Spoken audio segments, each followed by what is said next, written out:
Hi, അസ്സലാമു അലൈക്കും. സാധാരണ ഞാൻ വീഡിയോ ചെയ്യുമ്പോൾ വളരെ ഹാപ്പി ആയിട്ട് നമ്മൾ വീഡിയോ ചെയ്യാറ്.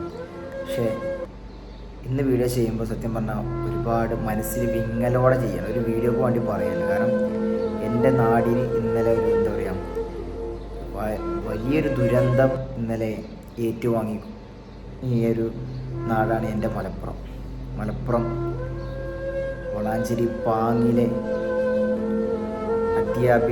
അധ്യാപകന്മാരും സഞ്ചരിച്ചിരുന്ന വാഹനം ഇന്നലെ വാൾപ്പാറയിൽ വെച്ചിട്ട് അപകടമുണ്ടായി. 9 പേരാണ് ഇന്നലെ അവിടെ ആ സ്പോട്ടിൽ വെച്ച് മരണപ്പെട്ടത്.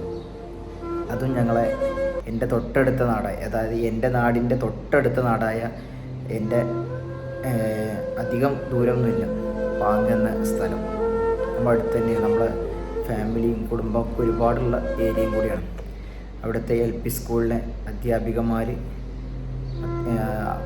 അതിലുള്ള കുറച്ച് കുട്ടികളൊക്കെ ഉണ്ട്. അവർ സഞ്ചരിച്ചിരുന്ന വാഹനം ഇന്നലെ വാൾപ്പാറയിൽ വെച്ചിട്ട് അപകടം ഉണ്ടായിരുന്നു. 7 സ്ത്രീകളും അതുപോലെ തന്നെ ആ സ്ത്രീയിലെ, അതായത് ആ ഒരു ടീച്ചറെ മകനും ഇന്നലെ മരണപ്പെട്ടു. അതുപോലെ തന്നെ ഒരു അധ്യാപകൻ, അദ്ദേഹത്തിന് കണ്ണുകൂടി കാണാത്തൊരു അധ്യാപകൻ. പക്ഷേ എന്നാലും നല്ല അടിപൊളിയായിട്ട് അദ്ദേഹം ക്ലാസ് അറ്റൻഡ് ചെയ്യുന്ന, വിദ്യാർത്ഥികൾക്ക് ക്ലാസ് എടുത്തു കൊടുക്കുന്ന ഒരു അധ്യാപകനാണെന്നാണ് നാട്ടിലത്തെ എല്ലാവരും ഒരേ സ്വരത്തിൽ പറഞ്ഞത്. ഇറങ്ങി വരുമ്പോൾ ഡ്രൈവറെ നിയന്ത്രണം വിട്ടിട്ട് ആണ് ഈ സംഭവം ഉണ്ടായത്. വലിയ താഴ്ചയുള്ള കൊക്കയിലേക്കാണ് മറിഞ്ഞത്. എന്തായാലും നമ്മുടെ നാടിനും അവരുടെ കുടുംബത്തിനും തീരാത്ത വിഷമം ഉണ്ടായ സംഭവമാണ്. കാരണം നമ്മുടെയൊക്കെ വിദ്യ പറഞ്ഞു തരുന്ന അധ്യാപികമാരും രാവിലെ സന്തോഷത്തോടെ പോയതാണ്. പക്ഷെ തിരിച്ചു വരുമ്പോൾ ജീവനറ്റ ആ ശരീരമാണ് അവരുടെ വീട്ടിലോട്ട് കൊടുക്കുന്നത്. എന്താ വെച്ചാൽ നമ്മുടെ ദൈവം ഓരോ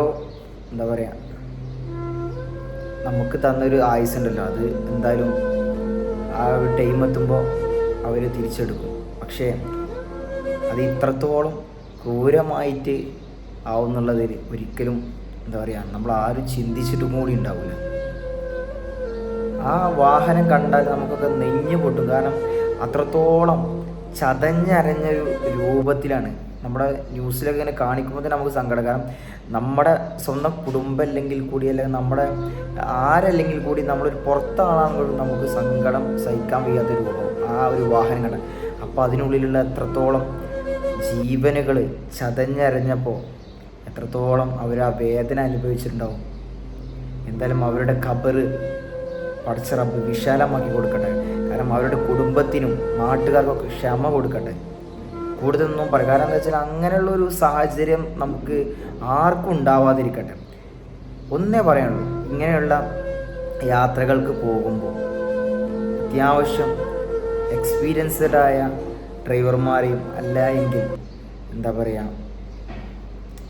അത്യാവശ്യം കണ്ടീഷനുള്ള വാഹനങ്ങളൊക്കെ പരമാവധി യൂസ് ചെയ്തിട്ട് ഇങ്ങനെയുള്ള ചുരങ്ങൾ കയറിയുള്ള യാത്രകളിൽ പോവുക. കാരണം നമ്മുടെ ഒരു നിമിഷത്തെ അശ്രദ്ധയോ അല്ലെങ്കിൽ നമ്മുടെ ഒരു എന്താ പറയാന്നറിയില്ല, ആ ഒരു സംഭവം കൊണ്ട് നമ്മുടെ ഒരുപാട് ജീവനുകൾ നമുക്ക് പോകും. ഇതിന് ഒരുപാട് പറയാൻ, കാരണം തമിഴ്നാട് വെച്ചിട്ടാണ് ഈ സംഭവം ഉണ്ടാകുന്നത്. എന്തായാലും അവിടുത്തെ പോലീസൊക്കെ ആ ടൈമിൽ വന്നുകൊണ്ട് തന്നെ കുറച്ച് ആളുകളൊക്കെ രക്ഷിക്കാൻ പറ്റി. എന്നാലും ഒരു കുട്ടിക്ക് കുഴപ്പമൊന്നുമില്ല അവർ, പക്ഷെ ബാക്കിയുള്ളവരുടെ അവസ്ഥ വളരെ ബുദ്ധിമുട്ടാണ്. പിന്നീടൊന്ന് പറയാനുള്ളത് വെച്ചാൽ പോസ്റ്റ്മോർട്ടം ഉണ്ട്. എന്തിനാണ് ഇവരോട് പോസ്റ്റ്മോർട്ടം എന്നും കൂടി? കാരണം എന്താ വെച്ചാൽ അവർക്കറിയാം എന്താണ് ഇതുണ്ടായ സാഹചര്യം. പിന്നീട് അതൊരു പോസ്റ്റ്മോർട്ടം കൂടി ചെയ്ത് അവരെ വെട്ടിക്കീറുന്നത് എന്തിനാണ്? വളരെ കാരണം നമ്മുടെ നാടിനെ അത്രത്തോളം വിഷമത്തിലാക്കിയിട്ടാണ് എല്ലാവരും നമ്മളോട് വിട പറഞ്ഞത്. എന്തായാലും അവർക്കും അവരുടെ കുടുംബത്തിനൊക്കെ ക്ഷമ കൊടുക്കട്ടെ.